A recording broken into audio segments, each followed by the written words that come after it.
good evening. I hope you guys have been doing well. I sure have missed doing our tarot teaching moment this week. Like you guys know from my post in the group, it's just been a rougher week with my outpatient surgery that I totally was not expecting to have. The good news on that, I guess a lot of you may not know, it was to my bottom. That's all you really need to know, okay? Let's just say I had a pretty bad issue that popped up and it was pretty bad. So I saw my doc, and it was in his office. He did this surgical thing where he took out the problem, and then he put me on antibiotics and Norco. And I'm happy to report that I've remained off my pain pills since last night. My goal is to stay off them. I don't feel like I need them anymore.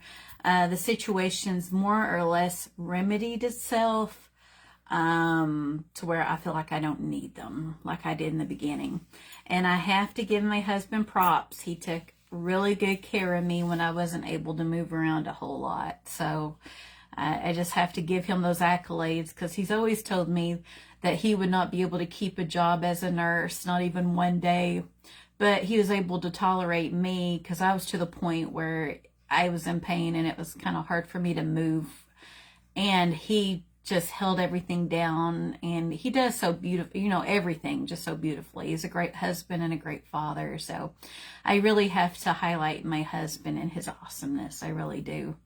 And I couldn't have chosen a better person to be my partner in this life than my husband. I don't want to make him tear up or anything. I won't get too mushy about how much I love him, but he knows I love him.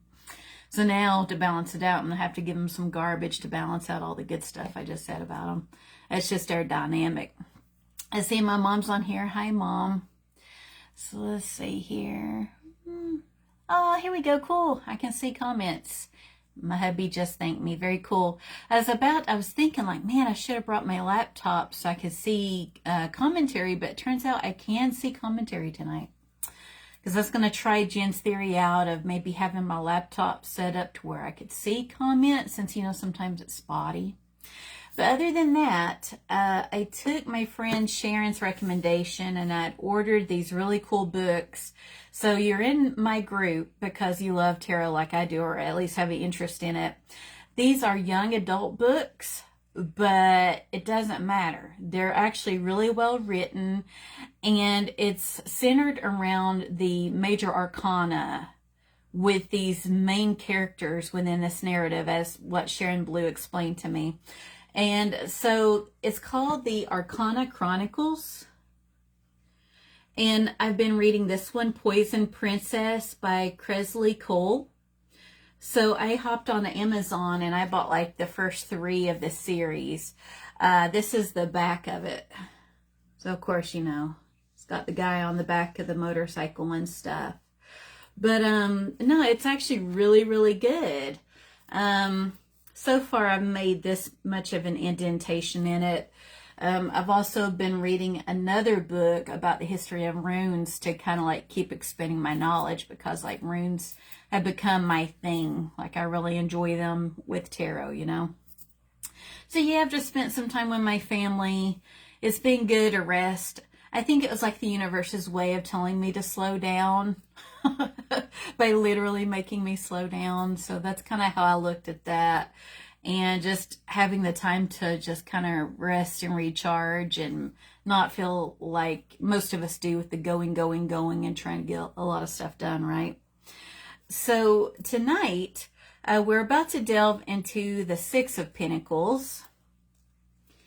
So just kind of take in what we're seeing here with the central figures, what's occurring, the background, what you're seeing, what's occurring, what objects are included in the picture. We always talk about like color meanings, if the card makes you comfortable or not comfortable, and why do you believe that is. So we're just going to kind of delve right in here. So with this, we have the Roman numeral for 6. And we have this gentleman, which again, we're talking energy, so sex doesn't matter, right, with tarot. And he's wearing this really nice red robe Okay, and he's got this hat, right? Looking very distinguished. He almost looks like this is somebody that's well-to-do. You would almost think, looking at them, they're somebody of some importance. And so there's these two individuals that are literally on their knees, and it would appear that this one has their hands and arms out open, ready to receive. This one's looking upright at this exchange, right? So he is handing over some of his wealth to this individual. However, there are scales here, which is very reminiscent, and it's a call out to the Justice card from the Major Arcana. And I'll briefly here hold the Justice card up. So when we see this, back when we were talking about the Major Arcana, we're talking about cause and effect, and we get back what we put out into the universe. There has to be a balance. There has to be, an equal exchange of energy to maintain this balance. So it would be avoiding giving too much, or even, too little. So, for example, with this exchange, this person's giving this person money. Ideally, with it in the upright position, we're looking at somebody who's well-to-do, who can help another person. And it shouldn't be to show off to the world or for selfish reasons. It's because this individual, this energy in this card has already went through the Five of Pentacles. You remember when we talked about the figures not getting help inside the church? They were so turned inward on their own problems, and all the various shapes and forms that took, that they did not go and look up toward the stained glass, go inside the church and look at resources. They just stayed outside in the cold and not looking toward their faith, right? And the community resources. Well, if you missed that tarot teaching moment, totally check it out. Probably the easiest way would be on YouTube. Look up Mountain Crow Tarot and then check out the Five of Pentacles. I go way more in depth about that card, but I'm not going to do that since our main focus tonight's the Six of Pentacles. So this is someone who's earned their material wealth in this life and remembers what it was like to be in that Five of Pentacles energy. These could be people that are on a similar journey where they've been, and they want to help them just like they were helped when they were in that energy of five. So, but what we're looking at is somebody is accepting of this help, knowing that the expectation is that, say they get shelter or food, or they do something that's a common agreement with them with this money, right? Technically, we're looking at if this person fronts this person the money to accomplish whatever it may be, the expectation generally is that this person would at least offer to this person, hey, I want to pay you back, or what can I do to basically earn this? Because people like to feel like, how do I put it? There's gratitude and there's that respectful exchange of energy is what we call it. So even if it's not paying this figure back with money, it could be doing some work or something of that nature to pay this person back for their gratitude, right? And using it for its intended purpose. So this figure has to treat both people equally and fairly, which is our nod toward the scales here. So we are looking at, again, justice vibes, fairness, equality, maintaining balance. And this figure is not going to give, say, all of their money away, because then you're going to end up more so in a reversal of energy when people are not mindful of how they tend their finances. They might be a little too giving, and it's to their detriment. And this doesn't have to be just money. So this could be your time, your resources, your energy spent toward doing something. It doesn't have to be money. We are typically, with the Pentacles, looking at the earthly realm, right? And so in the distance, we can see, there's a castle in the distance. There is some green, but you notice how they're kind of far away from that. So it's like, I feel like intuitively this person's from a well-to-do background, but left that to go to another area of their community where he knows there's people in need, and he goes out, reaches out to the community to help them. So this doesn't have to be just like your friend or family member. This could be like being active in your community, like at the soup kitchens, within different types of shelters, homeless shelters, you name it, with that community outreach, or even churches do things to reach out to their communities. That's what we're looking at here. And again, it's more of a selfless thing of wanting to give and help another person out, because it's a very human thing to want to do this, right? Now, Rachel Pollack does a really good job in her book of talking about this card. So I'm going to read a little bit from this. And at times I'll hold the book up to the screen so you guys can see what she's referencing. So let's see here. So we have harmony in the physical world, a blending of opposites that allows people to come together and to make something of their conditions. These are the themes if we consider the Pythagorean idea. Gosh, what a mouthful. We might add financial success, especially from an unlikely partnership. Good physical health would be another thing. The writer image seems to illustrate both the theme I have stated of unequal relationships and Ellen Goldberg's idea of generosity. Giving charity is the very essence of generosity. And yet, what could be more unequal than people on their knees begging? At first glance, this card seems perfectly to fulfill the virtue of charity. Notice, however, how carefully he seems to drop the few coins. How he keeps his scales perfectly balanced. Maybe he attends to prudence more than charity. Waite says something odd about this card in the pictorial key. A person, and this is in quotation, a person in the guise of a merchant, end of quotation. Why not simply a merchant? Bad writing, perhaps, but tarotist and teacher Edith Katz suggested years ago that guise might mean disguise, and pointed to the scales to suggest it was really justice giving people what they need rather than what they want. The shining tribe shifts the meaning to divination. The central figure derived from Algonquin imagery is a shaman seer who uses physical devices from different cultures. So I'm going to hold this up before I finish her little paragraph on that. So see? So this is a different interpretation of this card. And just notice the things that are on the card. And so Rachel Pollack goes on to say, the central figure derived from Algonquin imagery is a shaman/seer who uses physical devices from different cultures. Dice, African cowrie shells, Chinese sticks, a crystal ball to see the future. Ultimately, however, the rays of light around his face indicate that his visions come as a gift, charity, from the spirit world. This, too, represents beauty and a saya and the ultimate harmonic blending of opposites, spirit and matter. So I'll hold that up again. So you see that light?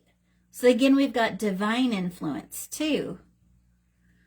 So this is basically the comfort that you get from your faith. See, I'm kind of showing that there a little bit. And again, this is from Rachel Pollack's Tarot Wisdom, which I frequently reference for my research on the cards. So let's see here. I'm done with this portion. And of course, if you guys have questions, feel free to ask them as I'm talking. Hi, Patrice. Welcome. So let's see here. So I'm going to go over the descriptors I wrote down to make sure I'm being thorough with this card as you guys look at this. So we're looking at a card of giving and receiving. So we have the infinity loop in play. This is a constant cycle to where in our lives, each of us have been in this role where we can help others. And then we've also been in this role where we have needed the help of other people. And I want you to think back to like a time where you were really struggling, because we've all been there, where money was tight, bill collectors were calling, let's say it got that bad, and just the feelings of loss and having the inadequate income to meet the needs of these debt collectors who can torment. They can call multiple times a day, and that feeling of anxiety, especially if you've got kids or loved ones that you're taking care of, and not feeling like you're able to provide for them, and feeling like a failure. And you know how we're hard on ourselves. These two figures on their knees are literally feeling at their lowest. So I think one of the main things when we do help others is, we'll get into this reversal energy shortly, but to do it with a sincere heart, that law of attraction, meaning that if you have the abundance and the means to help another, you generally want to do so because it's the right thing to do for another human being.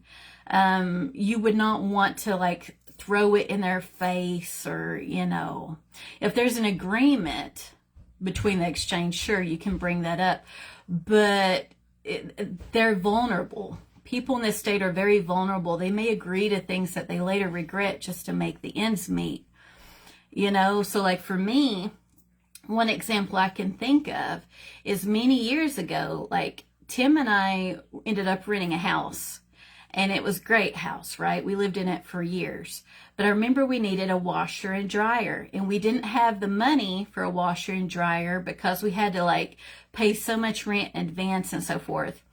My father-in-law, we never ever ask him of anything unless we've had to, and it's been very rare. And he knows that because he's our elder. So if anything, we're going to be there for him when he needs us. We're not trying to take from somebody like our parents. Like me and Tim are very well similarly situated. I've only done it when I've been in a dire need where I'll accept help, but we always pay it back.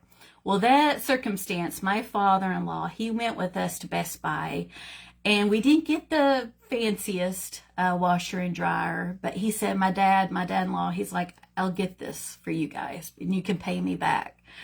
He is such a good guy. That's a great example of where it wasn't quite like me and Tim were on our knees, but it saved us a lot of time and effort and money going between the laundromat to wash clothing and then back home. Like, he was able to help us out, and we certainly paid him back. Or another common example is if I'm at work and I'm really busy, okay, and one of my peers is like, hey, I'm going to go down the cafeteria. Hey, can you grab me a Mountain Dew or a water, and I'll get you next time. That would be an example of this energy. I'm not just going to accept something from them. They're working hard to make their own money without paying them back. And sometimes I overly pay back. So my most recent example is my colleague. I forgot my water bottle. She went and got me a water, right? And I had a good day one day, and I was freed up, and I'm like, hey, do you want me to get a Starbucks for you? And she's like, sure. But she's like, that costs more than what your water did. And I'm like, don't worry about it. So it's just doing the right thing because it makes you feel good that you're being fair. Again, we're having that balance and doing right by people, right? So this is very much a card of giving and receiving, and it's an ongoing cycle. So any of us could end up on the down and outs of things. So we will not always be this figure. Sometimes we're going to be this figure in life, That's a hard place to be, So descriptors are, we're looking at an unequal relationship, generosity, justice manifesting. So this is cause and effect, right? Equality, balance, charity. It's material help, support. It's giving your time, presence, resources. So with love, so let's look at those aspects. Love's always a big question with readings, right? So what we're looking here, it's a very generous relationship. So say if one person, okay, let's take a man and a wife. Let's say the wife is having a hard time. Well, you know, the husband or the boyfriend might have to be a little bit stronger since his wife's having a hard time to help them get through that tough time. Same thing for the wife helping her husband when he's having a hard time. Sometimes that's what it looks like in relationships, you know. Or even your friends. So say if your friend is, say they're doing an event and you go out there to support them in their event, you know, that shows you care about them and you support them in that endeavor, you know. So let's see here. So we talked about with love or friendships, we're talking about somebody very generous, whether it be platonic or romantic. With career, this is a mentor. So again, with Pentacles, we're talking like the earthly type stuff, but this could be the sharing of knowledge. So this is somebody where you feel vulnerable being the new guy coming in. You don't know where anything is. Their policies and procedures. You're having to learn all this, you know, while you're having to keep up with the workload and not fall behind. This person keeps a balance. They've got their stuff together. They're knowledgeable. They have skill set. They know how to teach that material, which on its own is quite the accomplishment. Not everybody likes to teach. And is able to share that knowledge and able to treat people equally. So this could also be seen like a supervisor, where the people that work for them they want everybody to be treated the same and fair and consistent, right? Not having differences in that. And with finances, we're looking at, it could be money that's coming your way or my way. It could be investors. So it could be people, if you have a business and they really believe in the product and what you do, they invest in your business. There's somebody that's, you know, putting some money into your business. However, they are definitely expecting some return, or it would be a bad investment. So let's see here. Other than that, and we talked about, again, we have the Justice card theme here. Again, we've got that balance, cause and effect, maintaining that equilibrium, like our infinity symbol, right? Now we're going to go into the reverse meaning. And if you don't read reverses, don't sweat it. There's no hard set rules with tarot. If reversals do not resound with you, just don't do them. But in case you're curious or you do read reversals, we're going to go over it a little bit. So we're generally speaking about the opposite of the upright meaning. So with this, we're looking at somebody who is helping others because they want to look good. This would be like somebody who does a good deed and they want to make it known, you know, publicize it to make themselves or their image look good. You know, that's where you're getting into, okay, where's your heart at? Are you really doing this for selfless reasons or selfish reasons? Another example would be, and I totally relate to this, was when I was in college for nursing. I made the bad mistake, and I always tell young people not to do this. Do not get private school loans. I cannot emphasize that. No private school loans. They're not like federal, where federal you can condense them, like consolidate. You pay on them consistently, and then generally after 10 years, they'll forgive the balance, or they'll even work with you on your payments, right? Private loans are like, oh my gosh, so aggressive. They want that money. They don't care if you're having a hard time or you're down and out. All they care about is getting their money back. Not to, you know, mention just the interest rates on school loans. It's crazy. And I really hate to think when my kids go to college what that's going to look like, because by the time I graduated SLU with my nursing degree, I went there for 4 years, and it's a really good school. I'm not saying that, but I owed the equivalent of a house when I graduated SLU.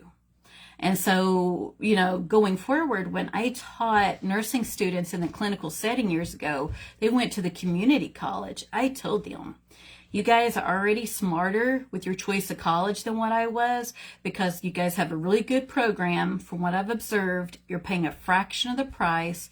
You get your associate degree. You got hired by any of these hospitals, and they will pay for you to go to school and get your bachelor's degree. You know, which is another story as to why they want us to do that. But that's what I'm saying. So private loans, sure, they'll give you the money, but that's because they're wanting exponentially more money by the time you graduate, you know? So yeah, that's one of my personal stories. So say with a relationship, this is somebody where there's not equal give and take. There's not that respect in a relationship. And even the best relationships, it will be to that relationship's detriment if there's always one person that's taking from the other person and does not give back in some form or fashion.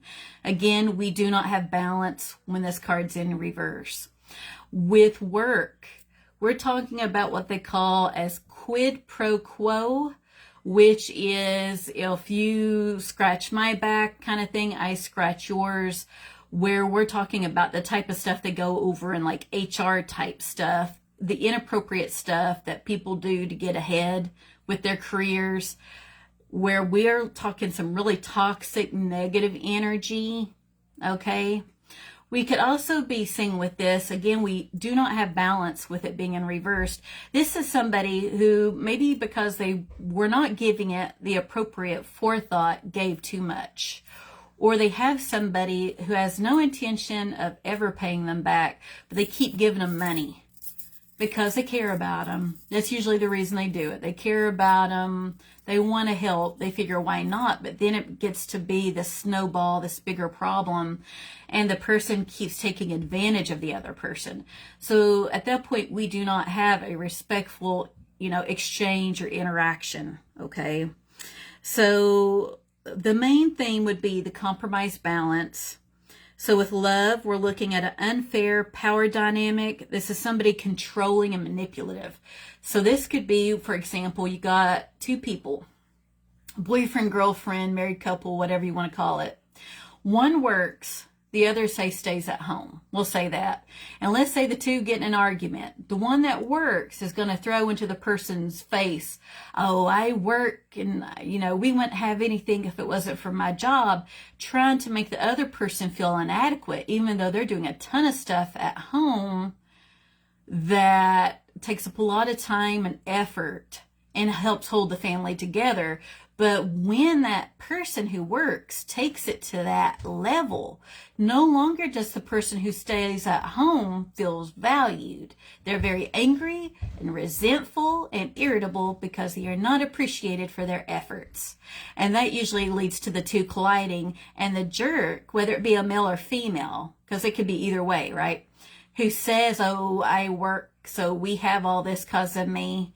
They are using that as a form of manipulation to control the other person, because they know, even if they're cruel, some people are so cruel and mean that they could say or do whatever they want because they think, well, where's this other person going? Because they know they don't have the financial means, especially if they don't have a good support system. That's where you're leaning into really toxic, abusive relationships. That's where you would really want to like hook up somebody with community resources. If they ever come to you, they do not feel safe in their home, some of these scenarios, you wouldn't want to just acknowledge it, especially if they present you with this, and just not give them the help they need. That's the beauty of Google and looking up support lines or referring them to resources you may know in the community, especially if there's children involved. If it's an abusive environment, getting out of that environment, getting to safety. So that's kind of like the darker side that happens with these tarot readings. So far, I have met so many people from different walks of life with so many different stories, and sometimes I am certainly having to look up resources for them when we're doing a tarot reading, because I feel like it's a disservice not to equip them with the information to help empower them to make that change in their lives. It's not that I'm making it for them. I just simply want them to be aware of their resources so that they can think on what we're conversing about and have the power to take their life back, which is a huge thing, and not feel trapped, which we're talking that type of toxic energy with this reversal. With career, we talked about quid pro quo, hidden agendas, finances, unfair loans, gifts with strings attached, withholding charity. So say somebody's able to help, but they don't. Giving too much of self. It's a need literally to conserve finances a bit better, or it could be giving yourself. You're so busy taking care of everybody that you're not taking enough time to fill your own cup, and then you have caregiver burnout, so that's not a good thing either. So now we'll go into our cards for comparison here. So this is one of the first ones, and so we see this gentleman with the 6 pentacles in the bag. And there's the little lady. She's just kind of crisscross applesauce on the ground. And he's helping her. And, you know, I feel like this is a pretty good job as far as comparing to the original Rider-Waite-Smith. You get that common feeling of charity and helping somebody else with this card. And I really like how there's more shading around this person, because she feels hopeless, like she's at her rock bottom. But then this kind figure brings light and help by just showing some kindness, right? So I really love that. With this one, so we have our pentacles and we have the infinity symbol. So Chris Ann did a really good job of showing where there has to be reciprocity. We have to have a balance for this to continue. It is a give and take. It's not just take, take, take, or give, give, give. And this is our whole lives. It's maintaining a balance, you know. With this one, so our little crow friend is really clever. You know, he's hanging on to the balance. Of course, there's an equal balance here, okay, an equilibrium. And he's flying off with one fish because he knows he'll need to eat later. But he was able to give another fish to his buddies down there. He may not have lucked out as far as getting one for themselves, because he knows that they were hungry and in need. And we've got water, so there's a bit of emotions in play. And so he kind of like swooped in and did a good deed. And he probably figures that another day where he's not as lucky getting a fish, that they'll swing by and give him a fish, and that they'll take care of each other. So that's kind of like the energy of this card. And I love the predominant shades of blue. You know, just like my daddy used to say, every hound dog has its day, meaning that we can be at our lowest in life. And when we feel like we're there, there's nowhere left to go but up, you know. So when I've read for people and they talk to me about previous drug use or whatnot, how they kick that habit, sometimes they'll talk to me about shame. I'm like, don't be ashamed. I'm like, if anything, I'm impressed, because it took a lot of gumption to overcome that mental and physical addiction, whether it be alcohol or drugs or whatnot. And you were able to overcome that. And I'm like, we're human. We're not meant to go through life unscathed. We are imperfect. We will always be imperfect. And we all put our pants on one leg at a time. Nobody's better than anybody else. And if they're trying to act like they're perfect, then they're trying to do a remarkable job of hiding their flaws, which generally come to light anyway, because we all have them, right? Now, you know, I always end with the Hush Tarot. This poor deck. I meant well by buying it, but oh my gosh. So this is, I don't hate this card, okay? So with this, we have this man, and he's got his scales, and there is a balance there. And it looks like he's putting like a coin there, okay? But look at his face. I mean, come on. I mean, he reminds me of like Scrooge. Like, I don't get charity vibes with this.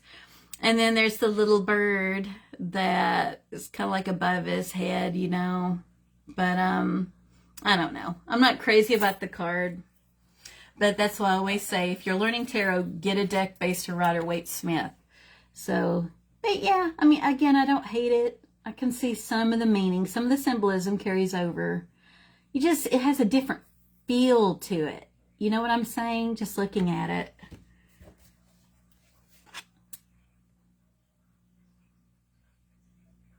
Yeah, I love it when the symbols carry over. It really makes a difference, I think, you know.